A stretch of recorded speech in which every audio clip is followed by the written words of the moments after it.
Assalamualaikum warahmatullahi wabarakatuh. Salam sejahtera untuk kita semua. Salam sehat. Selamat pagi untuk anak-anakku yang berada di rumah.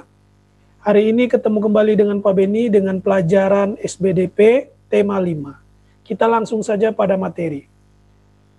Baik, di tema 5 kali ini, yaitu khususnya untuk pelajaran SBDP, ada beberapa materi yang harus kita pelajari bersama. Yang pertama kita lihat di sini, materi yang pertama adalah tentang lagu-lagu dan tokoh pencipta. Lagu-lagu dan tokoh penciptanya, pencipta lagu-lagu ya. Lalu yang kedua tarian dan permainan tradisional. Yang ketiga tentang poster. Yang keempat gambar pola dekoratif. Yang kelima, pola garis. Jadi, ada 5 materi yang kita pelajari tentang SBDP kali ini. Kita mulai satu-satu ya. Baik, yang pertama yaitu tokoh dan pencipta dari sebuah lagu. Ada lagu di buku tema 5, tentang tema 5 kelas 3, yaitu yang pertama lagu Burung Kutilang, diciptakan oleh Ibu Sud. Ya.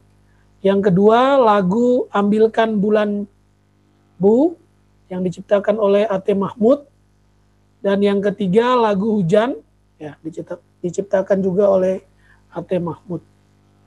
Lalu kita mulai pembahasannya tentang lagu Burung Kutilang. Untuk lagu Burung Kutilang ini ternyata ada gerakan ya, gerakan dalam setiap syairnya itu ada gerakannya. Contohnya seperti ini, yang pertama.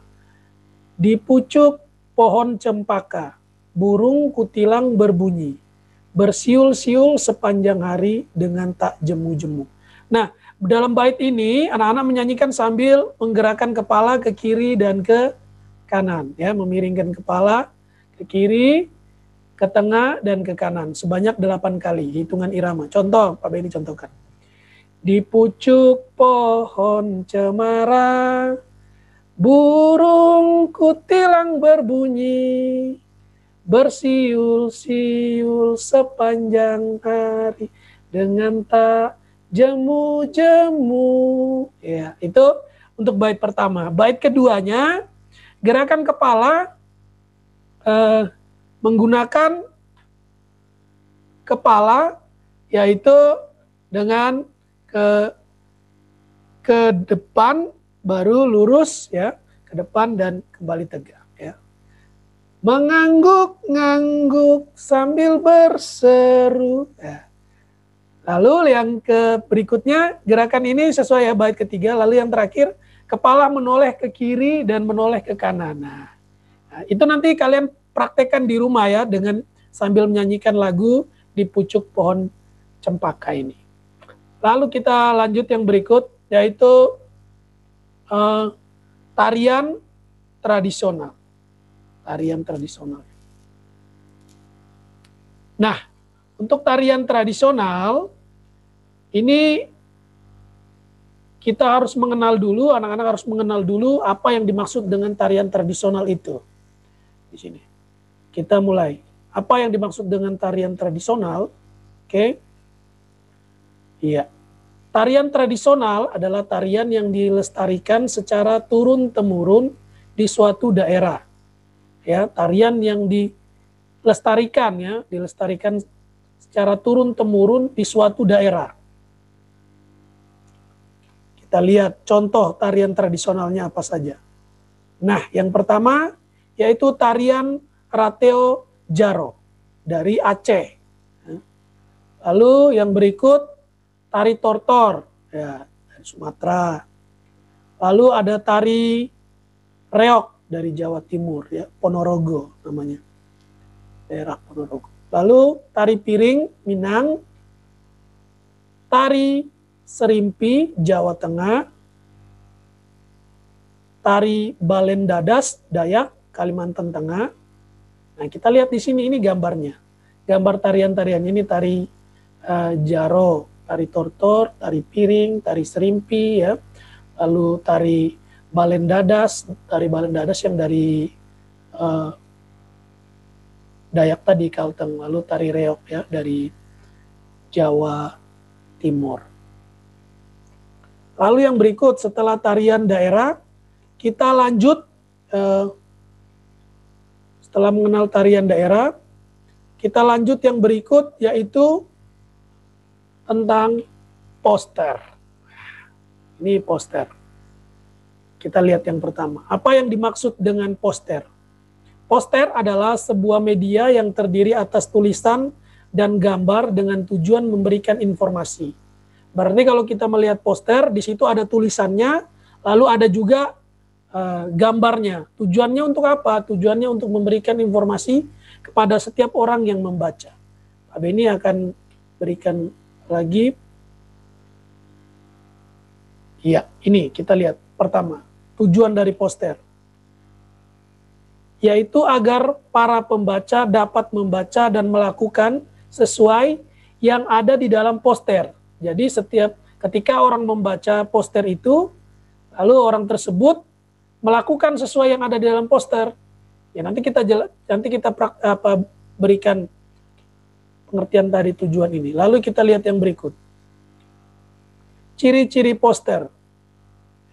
Kita mulai masuk yang pertama. Ciri-ciri poster yang pertama yaitu dalam poster terdiri atas gambar dan media di atas kertas. Jadi ada gambar ya di atas kertasnya itu ada gambar. Yang kedua, poster ditempel di tempat umum agar dapat dilihat. Jadi poster ditempel di tempat umum, tidak di tempat yang sembunyi-sembunyi. Yang ketiga, poster dibuat dengan perpaduan warna. Tujuannya agar menarik tadi ya. Lalu yang keempat, poster harus menggunakan bahasa dan kalimat singkat, jelas agar mudah dipahami. Jadi dalam menulis sebuah poster, kalimatnya tidak boleh panjang-panjang. Pendek saja, singkat, tapi mudah dipahami oleh pembaca. Lalu yang kelima, pesan harus disampaikan dengan gambar dan tulisan. Tidak menggunakan audio suara ya. Jadi dia menggunakan gambar dan tulisan. Berikut macam-macam poster ya. Kita mulai kenalkan satu-satu poster apa saja. Yang pertama poster niaga. Poster niaga. Yang kedua poster kegiatan. Yang ketiga poster pendidikan. Yang keempat poster layanan masyarakat. Yang kelima poster kampanye. Dan yang keempat yang keenam adalah poster. Ini yang keenam ini nanti Pak Beni tidak akan jelaskan. Kalian Pak Beni minta untuk mencari ya. Cek. Oke. Kita lanjut. Yang pertama kita satu-satu menjelaskan pengertian dari poster satu-satu. Yang pertama kita lihat dulu dari pengertian poster niaga. Oke. Nah, ini contoh dari poster niaga. Kita lihat pengertiannya apa. Ya. Poster niaga adalah poster yang didesain sedemikian rupa, tujuannya itu untuk mempromosikan barang dan jasa.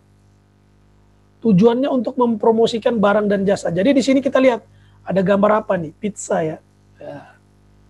Barang. Jadi mempromosikan barang supaya barang tersebut bisa untuk dijual ya. Lalu yang berikut yang kedua yaitu poster kegiatan. Nah, banyak poster kegiatan, jenisnya ada banyak. Ini hilangkan dulu ini ya, mengganggu sekali. Oke, poster kegiatan yaitu poster yang berisi informasi tentang diselenggarakannya kegiatan tertentu. Contohnya di atas nih, ada kegiatan lomba poster ya, ada kegiatan tentang seni amal, ada kegiatan donor darah, ada kegiatan sepeda santai. Nah, jadi poster ini tujuannya untuk menginformasikan tentang akan diselenggarakannya suatu kegiatan, ya, kegiatan jalan sehat, kegiatan sosial dan lain sebagainya. Jadi kalau anak-anak di rumah memperhatikan poster di jalan-jalan, ada kegiatan lomba mewarnai, ya. Nah itu poster kegiatan namanya, ya, informasinya supaya acara atau kegiatan yang diselenggarakan itu dapat kalian ketahui. Lalu yang berikut, setelah poster kegiatan, poster pendidikan. Nah ini penting nih, poster pendidikan. Poster pendidikan yaitu poster yang berisi tentang hal-hal yang sifatnya mendidik atau memberitahui. Nah ini Pak Beni berikan tiga gambar atau 3 jenis poster pendidikan. Seperti ini. Contohnya itu adalah poster untuk kebersihan dan kesehatan. Ini ada poster lambang seperti ini. Lalu yang berikut, poster layanan masyarakat. Nah, kita lihat poster layanan masyarakat, ya. Poster layanan masyarakat yaitu poster yang berisi tentang informasi, oke, informasi masyarakat atau informasi mengenai pelayanan masyarakat atau pelayanan kesehatan. Contohnya seperti ini, ayo jaga keluarga dan bangsa Indonesia dengan mencegah penularan COVID-19. Lalu, jangan kendor, sering cuci tangan pakai sabun. Itu poster, ya, mengajak orang untuk tetap hidup sehat di masa pandemi seperti ini. Lalu yang berikut, poster kampanye. Nah, kalau poster kampanye, anak-anak sering lihat di jalan tuh ada gambar-gambar.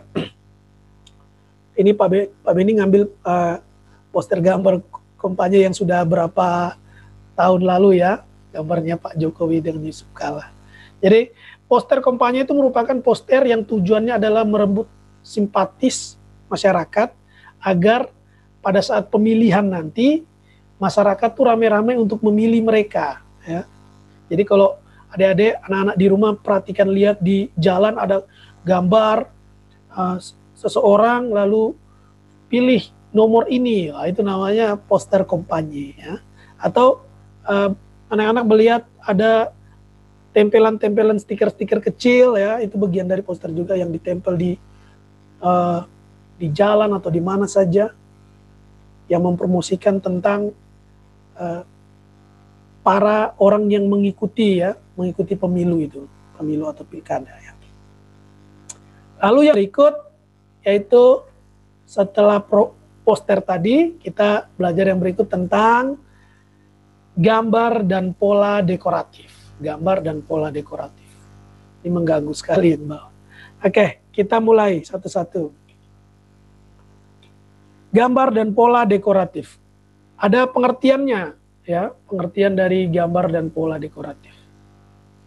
Gambar dekoratif itu sendiri, pola dekoratif itu sendiri, ya anak-anak. Kalau gambar dekoratif adalah gambar yang bercorak dekor atau hias. Nanti Pak Beni. Kalau sedangkan pola dekoratif adalah pola yang digunakan untuk menghias, yang mengutamakan keindahan. Jadi gambar dekoratif dan pola dekoratif itu sama. Maksudnya adalah memperindah satu gambar tersebut. Tapi ada perbedaannya. Pak Beni jelaskan di sini. Perbedaannya seperti apa. Nah, ini Pak Beni buat dalam gambar, ya. Iya, ini. Kalau yang di sini, kalau yang di sebelah ini, Pak Beni tunjuk ini adalah ini gambar dekoratif. Gambar dekoratif ini bentuknya bermotif bunga. Kalau dalam gambar dekoratif itu kan ada macam-macam bentuk. Ada yang hewan, ada yang tumbuhan. Kalau ini tumbuhan, dia jenisnya bunga. Nah, kalau pola dekoratif seperti apa, Pak? Nah, kalau pola dekoratif seperti ini Pak Beni contohkan poster. Yang di samping untuk menghias keindahan poster ini, ya, ini yang disebut pola dekoratif. Dia menambah gambar tersebut, memperindah gambar tersebut, ya, maksudnya memperindah gambar ini, poster ini menjadi indah. Jadi itu yang disebut dengan pola dekoratif. Jadi perbedaan gambar dekoratif dengan pola dekoratif itu seperti ini. Ada terlihat dari gambar, ya. Kalau pola dekoratif dia memperindah, mempercantik dengan bentuk macam-macam. Ada yang kotak, ada yang bulat, ada yang bisa berbentuk mereka buat seperti tumbuhan, ya, bunga dan lain sebagainya. Itu disebut pola dekoratif untuk mempercantik kembali. Sedangkan gambar dekoratif dia bentuknya seperti ini, banyak motifnya. Sebenarnya. Lanjut yang berikut, dalam gambar dekoratif, ya, gambar dekoratif dan pola dekoratif terdapat namanya pola garis.